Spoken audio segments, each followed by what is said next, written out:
Wall Street Unplugged looks beyond the regular headlines heard on mainstream financial media to bring you unscripted interviews and breaking commentary direct from Wall Street right to you on Main Street.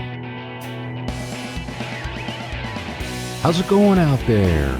It's Wednesday, September 27th, and you're listening to the Wall Street Unplugged podcast. No, there's nothing wrong with your listening device. Do not tinker with anything.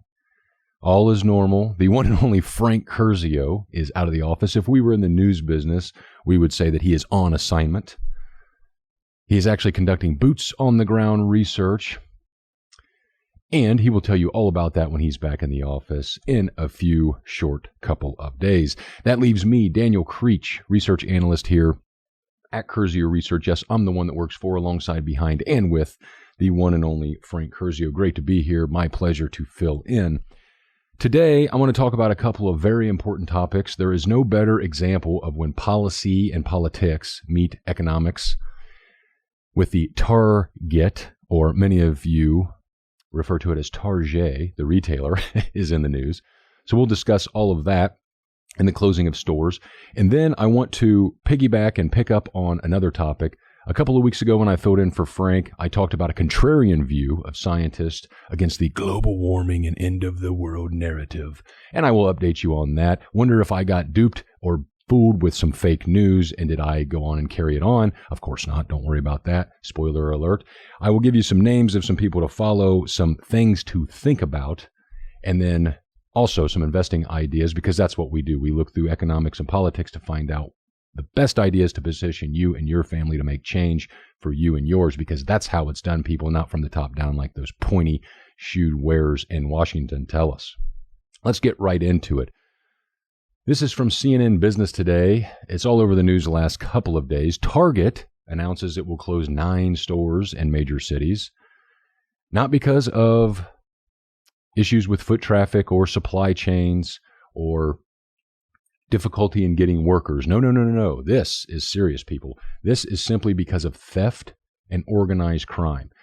There are some wild stats here, and Frank and I have talked about this over the different earnings conference calls, as retailers have warned not only about high inflationary issues that we all know about and are dealing with right now, but also with the lower income consumers getting stretched, getting hurt by higher prices. We have credit card debt hitting an all-time high. We've talked about these several warnings or red flags out there. And now you have this coupled with this organized crime.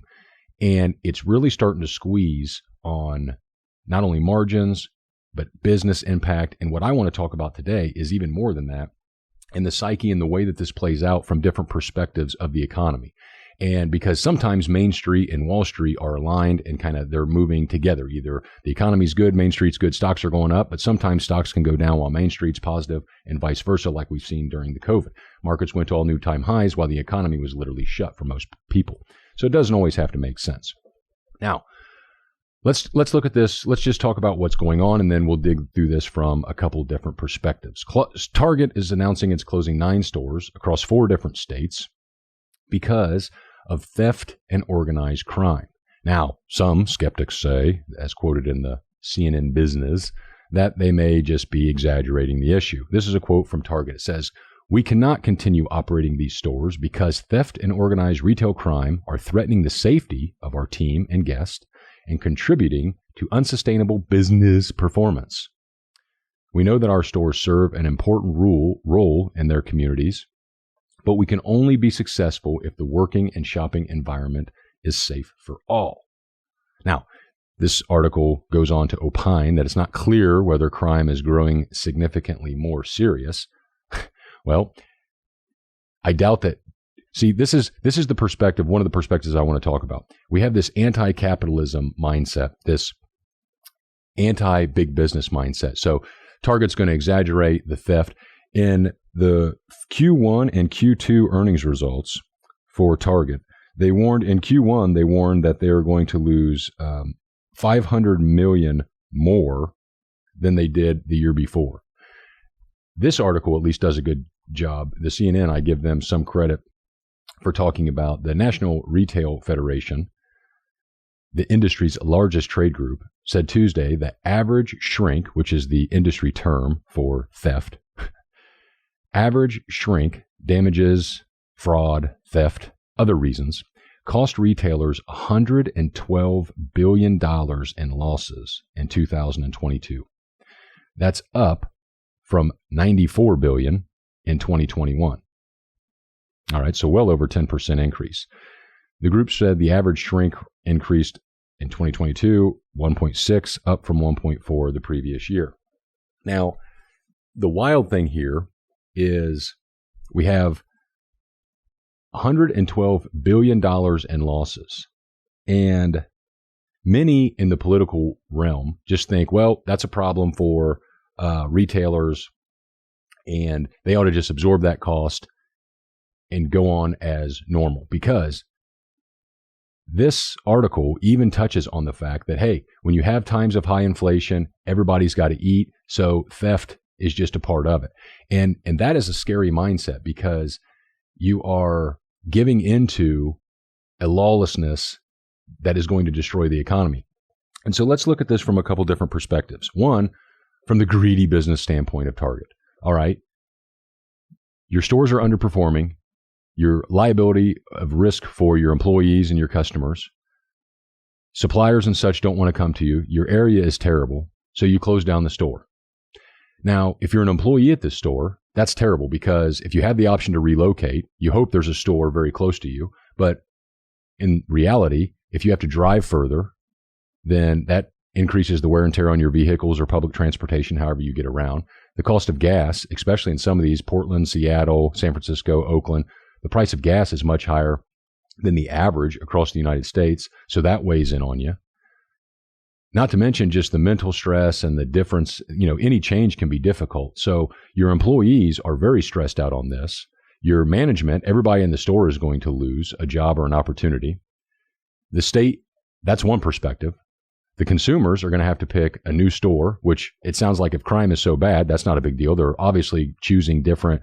They're voting with their feet and going different places now, or else Target wouldn't continue to operate at a loss and then shut this down. The local, state, and governments are going to miss out on massive taxes. So if Target didn't own that specific real estate, if they leased it, whoever owns that building is going to lose out on revenue. That's going to filter through and lose out on more tax loss revenue.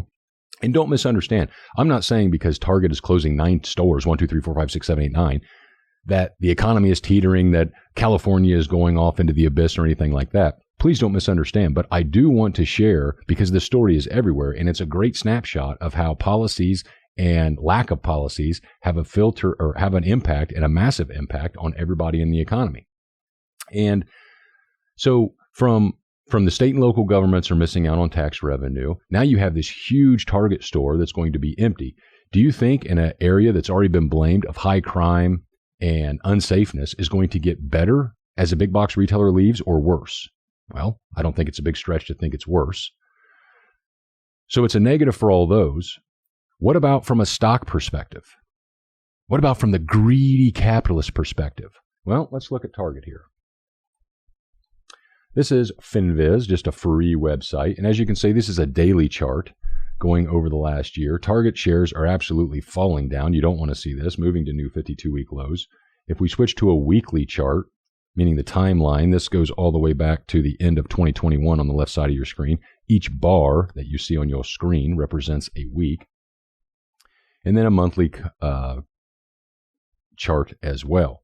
Now, from the monthly standpoint, or from the chart, it looks like this Target is dead set on going down to 100 or going all the way down to this 200 moving average, a popular tool watched for by traders and such.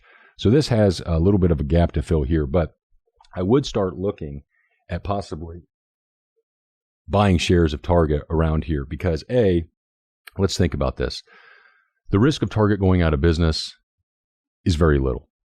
They're going to weather the storm, multi-billion dollar, billions in sales, billions in cash flow. Yes, the stock is getting hurt. We've been wrong on this in Curzio Research Advisory. We were way up because Frank hit this timing out of the park with the COVID lockdowns and such like that. We have collected over $7 in dividends, so that offsets the paper capital gains loss that we're showing right now. But essentially, the idea or the worry that this is going out of business should not be on the table. That's not happening anytime soon. And from a investor standpoint, when you cut cost, when you rearrange your efficiencies, that's good for the stock price. Your margins are going to go up because of the crazy policies that we have in place, which is you can steal up to $1,000 or damn near $1,000 in certain areas and not be prosecuted, not get in trouble. When you have those situations in place and you are shocked or surprised by bad behavior continuing, I just think that's a very naive. And I think that the easiest thing to do that without pulling out your hair, the way to understand that is that, listen, these policies are enacted and done on purpose. I hate to think that some people want anarchy, but the point of it is, and the reality is, you have to focus on what is in place and what is going to happen from those policies in place. When you encourage people through lack of discipline and holding them accountable of stealing, when you encourage others to just take what they want, and there is no rule of law or private property, then this is kind of stuff you get. Now, the downside is to this is that Target is getting absolutely hammered, but who's winning? Well, Dollar Tree, you would think maybe they'll go to other lower end retailers because Target is a higher end retailer. Dollar Tree is actually getting taken out to the woodshed. You can see that's falling to new 52-week lows.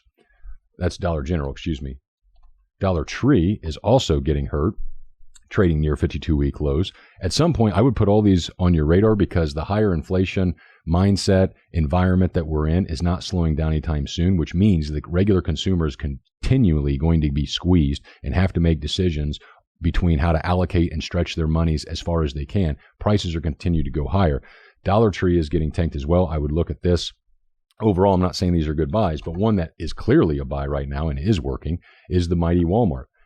I just showed you Target, Dollar Tree, and Dollar General trading near or at heading towards new 52-week lows, yet Walmart is reversing that and just a few dollars off of its recent 52-week highs. Why? Well, because they're managing everything a lot better. They cater to a different population, of course. This is more of the savers. Target is up more of a higher end shopping experience. But the point is that when you look at from the business perspective, the sad thing is that policies or politicians are going to blame these greedy corporations for closing up shop, and they're going to say that they're just greedy and want to focus on margins and money. Yet they are totally ignoring the reality and their own problems, which is the policies. It's not rocket science to tell people not to steal. I understand inflation is high and everybody has to eat, but let's attack the problem on why inflation is high. Let's talk about maybe the money printing or the government lockdowns or the stimulus checks and what actually adds to inflation, not just blaming those who have to operate in the environment and make tough decisions. In the way that people just gloss over this $112 billion in theft across retail, and this isn't just Walmart, this is Walmarts and Targets and everybody in retail. From higher end, you've seen the videos that go viral on social media about these organized crime and these groups of kids just going in and ransacking Apple stores and Louis Vuitton and all this kind of stuff. It's absolutely crazy and sad, and it's policies. And that's what I want to make sure and drill into your guys' head, this wonderful audience of you guys, you thinkers, you investors out there, because it's the policies. And it's just like similar with minimum wage policies. You know, every job at Walmart is not worth $20 or $30 an hour. That's not racist, bigoted, angry. That's not looking down on anybody. That's just the way the reality is. You know, if I were to go to Walmart and offer to sweep the floors or wipe down the shelves, that's not worth $30 an hour. I'm sorry, it's not. And that's okay. The problem with policies that impact stuff like this is just like with minimum wage. When you set standards, it's going to cause prices to increase because you have to let the economy figure that out. You have to let the market understand and find and realize prices for both consumers and businesses. It's not a perfect art. It's a gray area, but it's much better than the forcible hand that gives you these government policies that pick winners and losers. Makes it very difficult. But these businesses aren't going anywhere anytime soon. Start digging into the ones that have gotten beaten up. Get a little exposure to Walmart because it shows no signs of slowing down. And pay attention to policies because that's what affects us in the economy. And that's what we're most passionate about here and how to help you out. All right. We are switching to topic number 2. And I have to recap I have to bring a little bit you guys up to speed here. So 2 weeks ago, when I filled in for Frank Curzio, I brought up this wonderful, fun climate declaration from this group that there is no climate emergency. And this is back from August. I just shared it a couple weeks ago. Go back to the Wall Street Unplugged podcast to catch what I said about that. And the reason I bring this up is because a couple of people have emailed me, continue emailing, love me, hate me, just don't ignore me, Daniel at CurzioResearch.com. That's Daniel at CurzioResearch.com. And they said, hey, we've seen some fact checks, articles about this over the internet, and this is fake news. This is not real. This is old. It's back in August. Some of these signers, that there's over 1,000 now, it keeps going up. The signers of this declaration or this humans ruining the earth is fake news. Some of the guys are dead. They're not all scientists. They take money from big oil, yada, yada, yada. That's all well and good. I decided to share this. I didn't know exactly about this. I've done more research as I said I would. And if you just look at this, this is CLINTEL.org. Climate Intelligence, Clientele, is an independent foundation that operates in the fields of climate change and climate policy. And they name the gentleman here. And I don't know these guys from Adam, I admit. They do have some news articles about here. And this is going to, just as a warning, this is going to upset everybody that is in the world is ending camp. The AOCs and John Kerry's and that Greta spokesman, young woman overseas that is just giving her all to to saving the world. This headline will upset a lot of people for thinking the world is ending because it's timely. Just yesterday, on the 26th of September, the headline reads, "World's largest reef secretly recovers and has record high coral cover 2 years in a row." All right. Now, this is just open season for, hey, this is fake news and whatnot. And that's fine. Now, because of our wonderful network and incredible base of subscribers, about a year ago, or maybe over a year ago, we were talking about climate change and such. And a subscriber emailed me a great podcast, a great email with some podcast links, some different people. And I started diving into those. And I've listened to a few podcasts a couple of times. And here's a few names to just throw in a search engine. And then just like all algorithms from X, formerly known as Twitter, YouTube, etc., if you click on somebody, they're going to show you like-minded people or things. You know, if you're on YouTube and you listen to rap or country, your next song and suggestion is probably going to be rap or country. So Patrick Moore, who is a PhD, I'm not going to bother to give you all the accolades, but Patrick Moore, Steve Milloy, and Alex Epstein, not that Epstein that JP Morgan just had to settle $75 million for. Don't worry about that. We'll get to the banksters tomorrow. But this Patrick Moore has a couple of recent books. He's got several books, and he's got a free PDF that I just downloaded and started to go through. And the free PDF is The Positive Impact of Human CO2 Emissions on the Survival of Life on Earth. CO2 and the survival of life on Earth and the positive impacts of it. Completely contrarian to what you hear. His audiobook, which they're darn proud of because I just bought it for about $18, is Fake Invisible Catastrophes and Threats of Doom. Both good clickbaits. You got to like that for the media age we live in. The point here is to tell you that I hope to encourage you guys to think about different things, about thinking about climate change, about man-made climate change. If what we're being told is real, is it going to be as impactful or not? And I want to introduce a new drinking game, because what you're going to hear about a lot over oil and gas is this carbon capture theme. And to prove some data and have some fun with this is from oilprice.com. Now, this is earlier in September, but Amazon buys carbon credits in its first investment in direct air capture.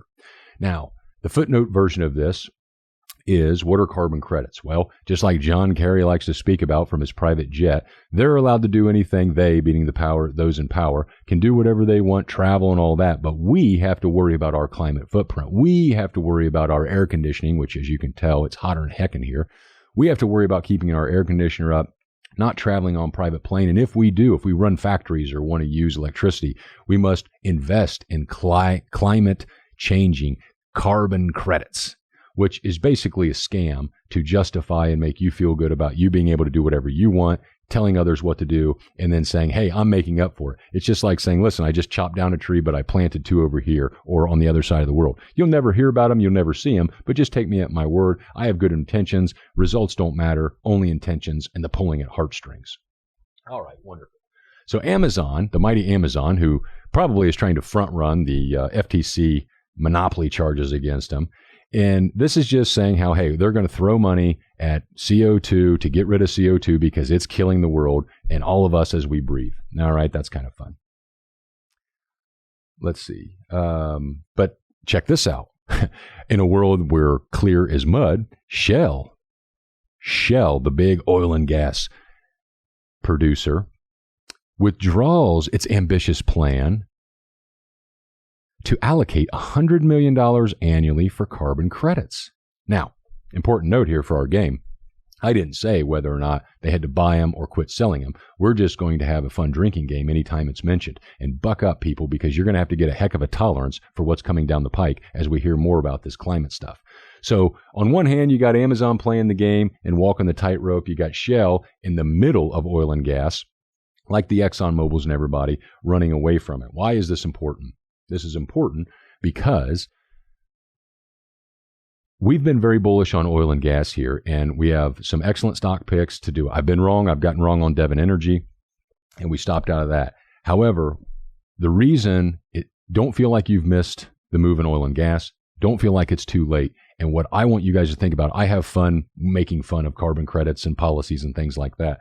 But it's not because I'm totally disagreeing with anything related to climate change. And my main takeaway here is that you guys think about this for yourselves. Think about those saying the world is ending. Think about those saying the world is not, and position yourself accordingly, because what I believe is going to happen, or what I know will happen, I just don't know exactly when yet. And I've shared some reports from ExxonMobil looking out to 2050, and they were talking about how ExxonMobil believes that wind and solar is going to account for 11%-ish, give or take, of global energy supply.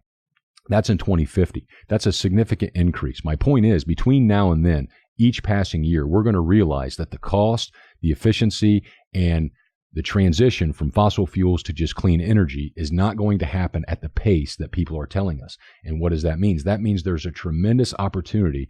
Oil stocks continue to be cheap. Many are trading for a price to earnings multiple of under 10 and still growing. To put that in perspective, the average stock in the market is trading at a 16 or 17 PE. So energy, despite its massive run higher, is still very cheap compared to the overall market.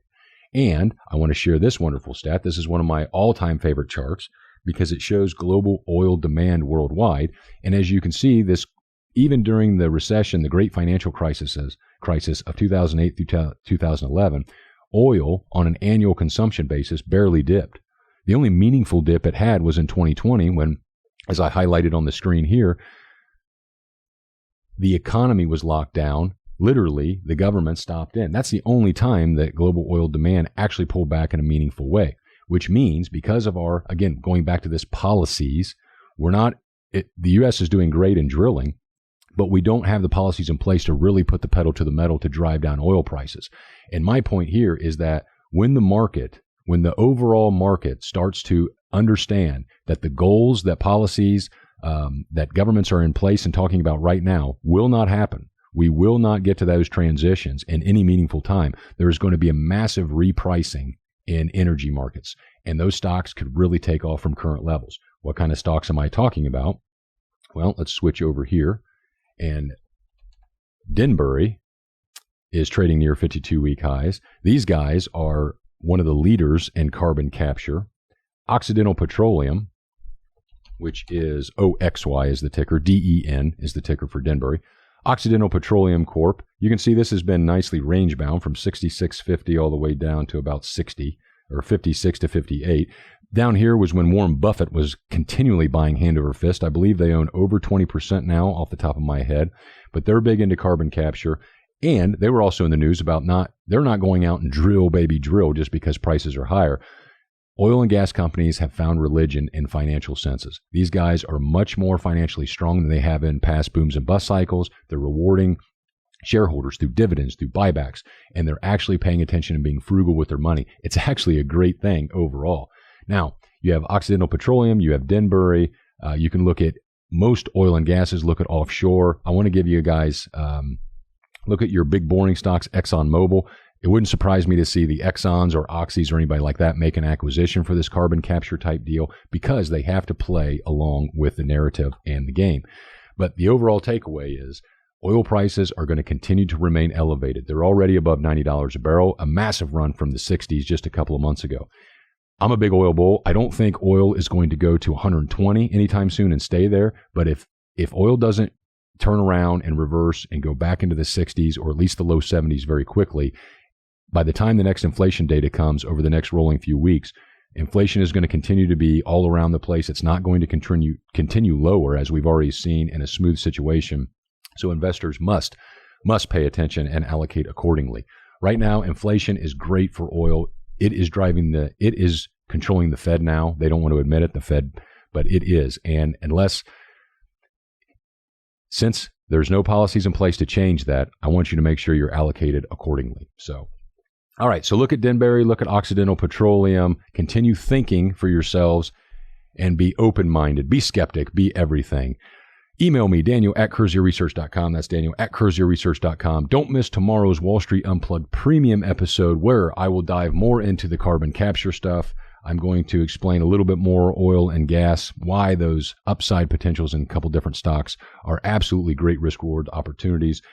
Also, there's a great piece out of the Heritage Foundation on, well, I'm going to continue on this on, we're going to continue to see very muddy and murky economic data going here forward. There's a real easy explanation as to why government spending, and I will dig more into that on tomorrow's podcast, plus give you our latest weekly pick, all that and more. We'll see you tomorrow. Frank will be back next week. Everybody, thank you for tuning in. Cheers.